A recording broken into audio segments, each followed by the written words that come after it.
Puji syukur senantiasa kita menjadi kehadiran Tuhan Yang Maha Esa, Allah Subhanahu Wa Taala. Malam ini kita masih dalam dari satu alam yang dapat menyampaikan hal-hal yang berkaitan dengan perkembangan COVID di Kota Palu. Bapak Ibu, para pendengar warga Kota Palu, saat ini telah, seperti yang saya sampaikan sebelumnya, telah terjadi transmisi lokal di Kota Palu.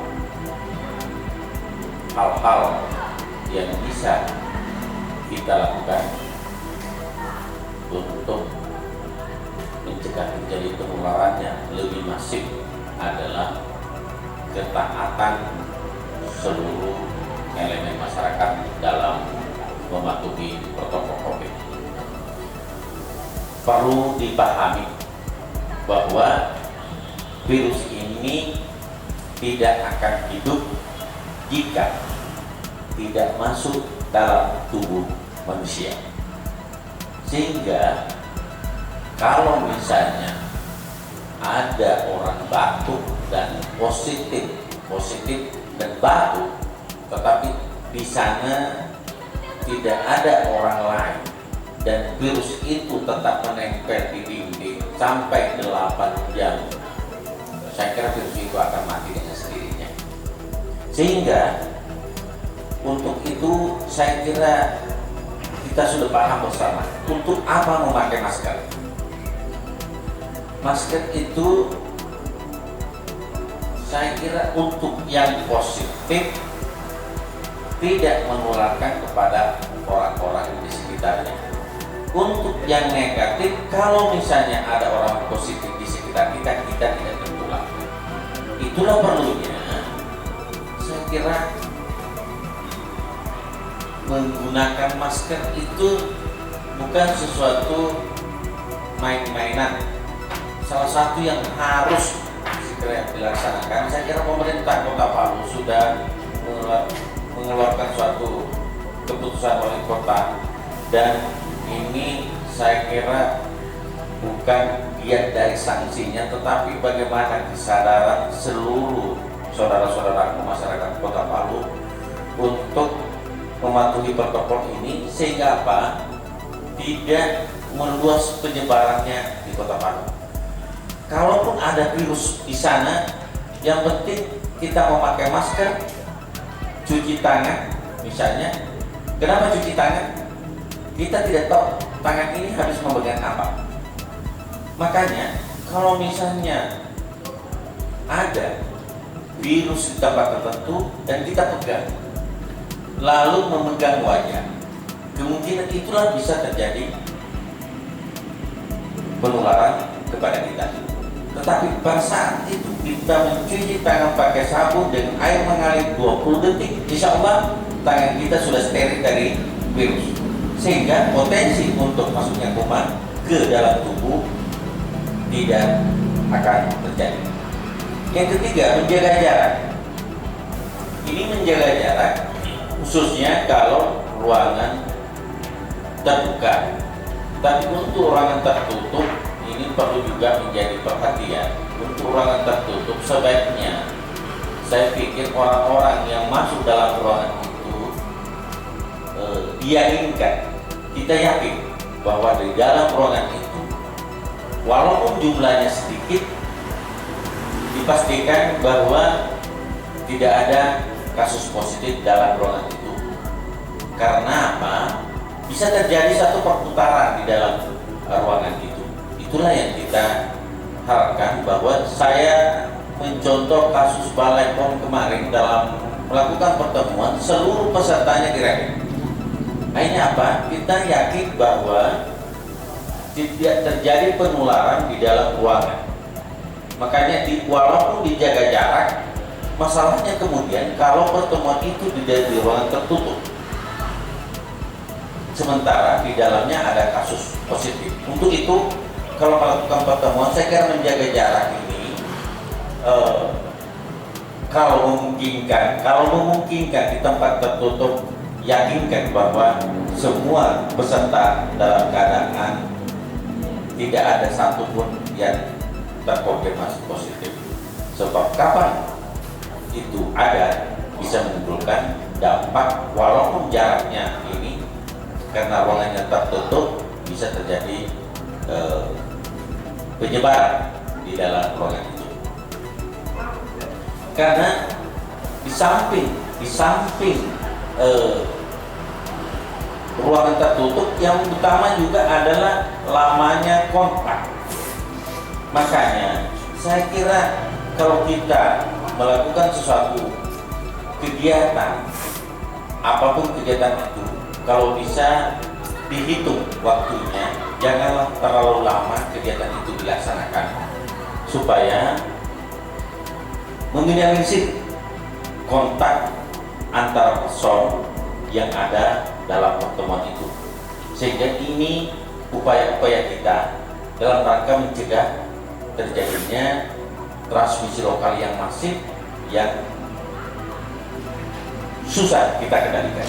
Alhamdulillah, insya Allah sampai saat ini walaupun jumlah kasus ada, tetapi kasus-kasus OTG, artinya kasus-kasus kontak, masih mampu kita melacaknya dan melakukan pemeriksaan swab, dan selanjutnya dilakukan perawatan. Selanjutnya adalah bagaimana meningkatkan imunitas kita. Saya kira untuk meningkatkan imunitas, berolahraga ringan secukupnya dan makan makanan yang bervariasi, khususnya buah dan sayur-sayuran. Dengan konsumsi buah dan sayuran bisa meningkatkan imunitas tubuh, dan ini juga bisa mencegah, insya Allah, kalaupun ada masuk kuman dalam virus dalam tubuh, tetapi tubuh bisa menangkal sehingga tidak terjadi gejala ataupun kalaupun masuk tidak berat bagi yang terkena. Bapak Ibu sekalian, bahwa situasi yang kita laksanakan ini sekarang ini cukup ketat. Alhamdulillah di posko perbatasan sudah dilakukan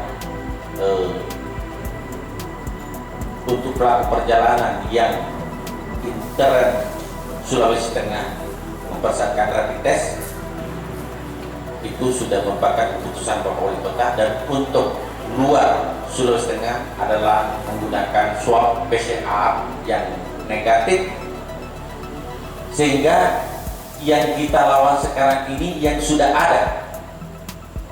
Kita berharap bahwa pelaku perjalanan dari luar ini mudah-mudahan tidak ada lagi lolos dengan pengetatan pemeriksaan di pintu-pintu masuk Kota Palu, sehingga yang kita lawan sekarang ini oleh seluruh masyarakat Kota Palu adalah bagaimana transmisi lokal tidak terjadi.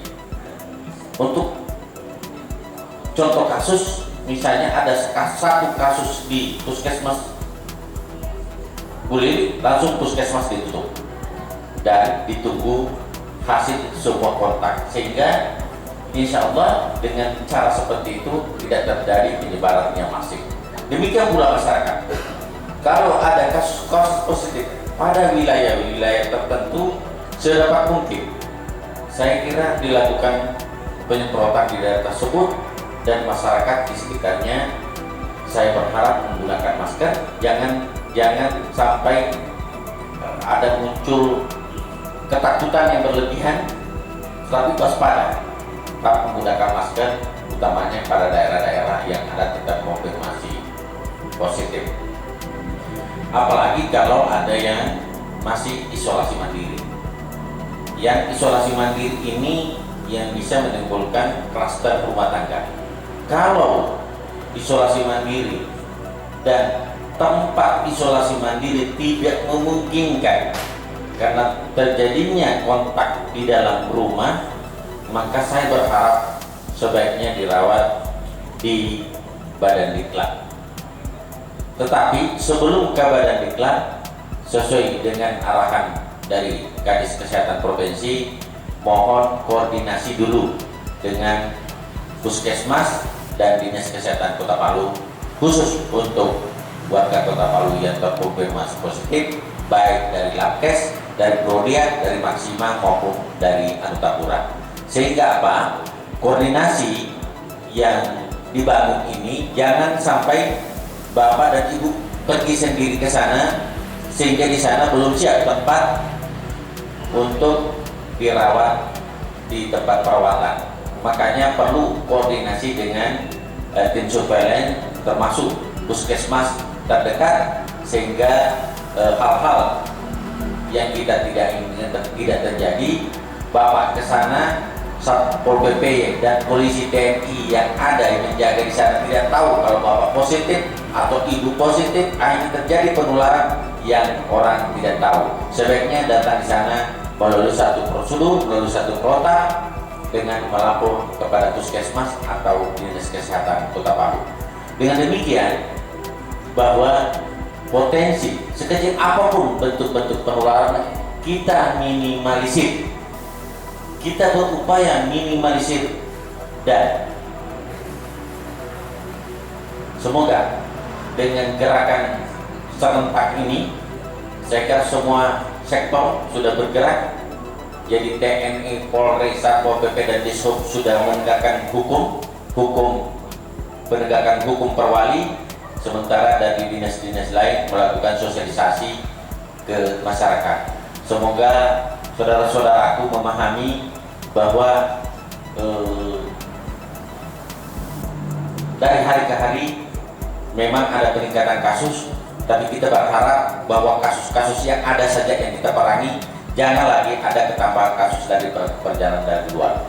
Dengan demikian, kesadaran seluruh saudara-saudaraku sangat kami harapkan untuk menjaga Kota Palu ini supaya tidak terjadi suatu penyebaran yang begitu masif, yang orang bisa hitung bahwa 2.500 pada bulan Desember bisa terjadi.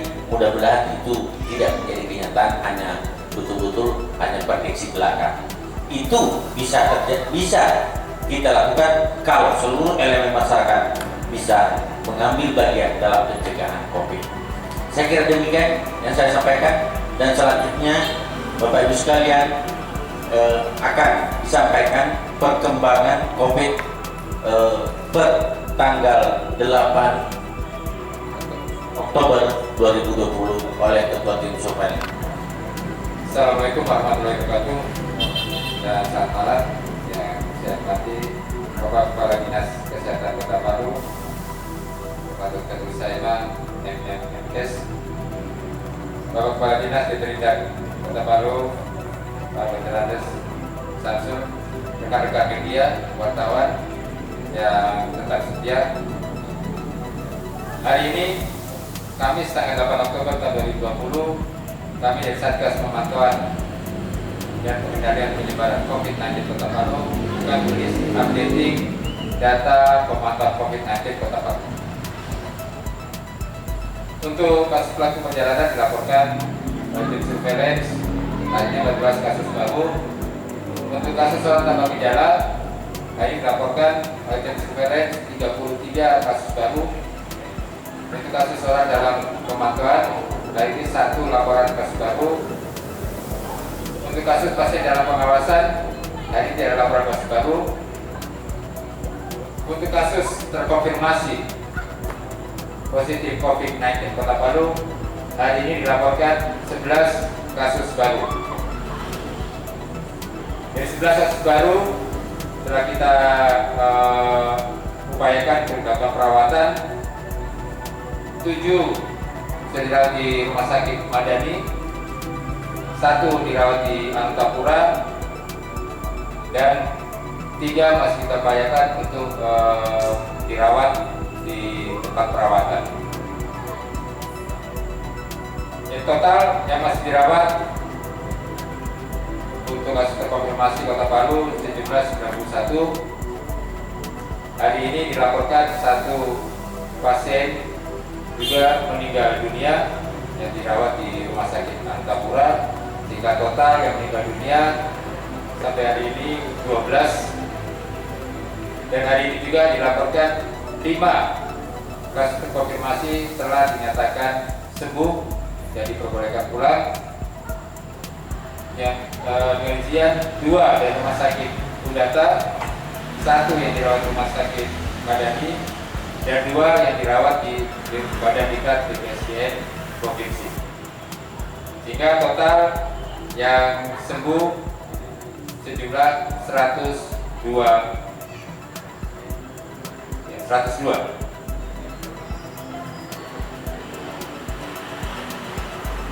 Dari 91 terkonfirmasi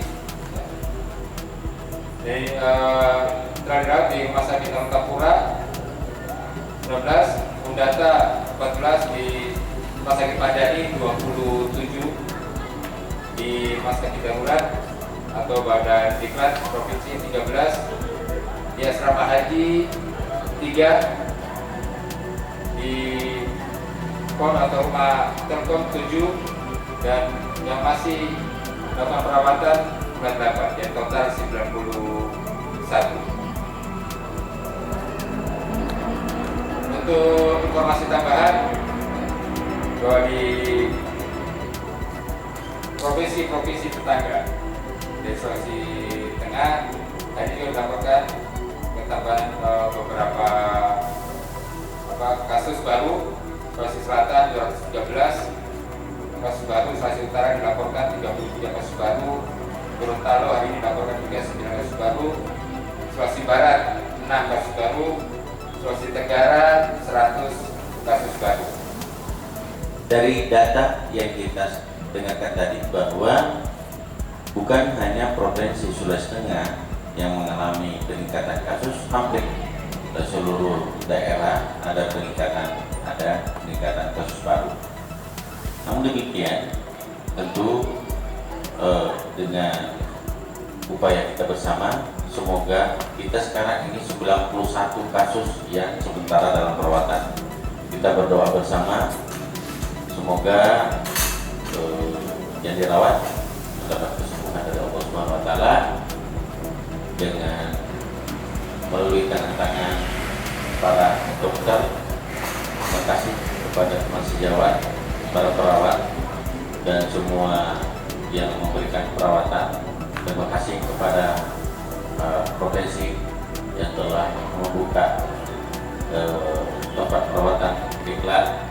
Insya Allah, saya kira koordinasi perlu kita tetap intensifkan sehingga nanti insya Allah perawatan kasus-kasus yang terkonfirmasi positif bisa dirawat sebagaimana mestinya. Kami sampaikan ketersediaan barang untuk gula hari ini tersedia pada 2 distributor sekitar 451 ton. Kemudian gula di 2 distributor yang besar tersedia sekitar 250 ton. Kemudian untuk harga beras masih 9,5 sampai dengan 12,5. Untuk gula 12,5 sampai 17,5. Kemudian untuk bawang merah harga di pasar antara 30 sampai 25. Bawang putih 25 sampai 30. Untuk gas 3 kilo pada 2 distributor tersedia sekitar 326. Dengan harga eceran di pangkalan adalah Rp16.000. Apabila terjadi kenaikan harga dari harga Rp16.000, maka di setiap pangkalan ada call center, masyarakat bisa melakukan laporan terhadap call center yang ada di papan yang tersedia di pangkalan-pangkalan penyedia gas 30. Tambahan terkait dengan penerapan protokol kesehatan COVID-19 di pasar. Tadi telah dilakukan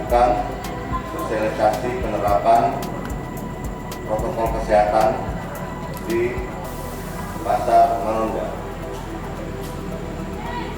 Dan kami berharap kepada petugas yang masuk dalam tim penerapan protokol kesehatan untuk bisa memasuki pasar-pasar tradisional dan pasar-pasar modern serta tempat-tempat usaha.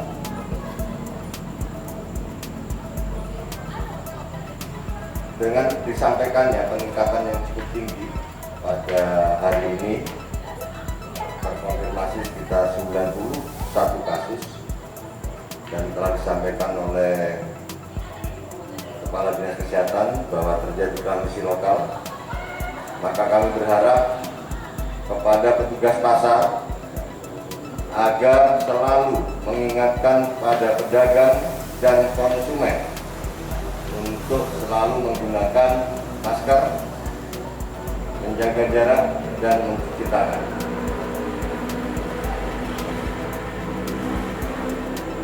Hindari terjadinya kerumunan-kerumunan di dalam pasar sehingga tidak terjadi transmisi lokal yang berasal dari pasar-pasar tradisional. Seperti yang disampaikan oleh Kepala Dinas Kesehatan tadi, apabila terjadi salah satu pedagang terkonfirmasi ada kasus terkonfirmasi positif, maka kita akan melakukan sama dengan instansi lain. Biasanya kita tutup selama inkubasi daripada virus itu selama 14 hari biasanya.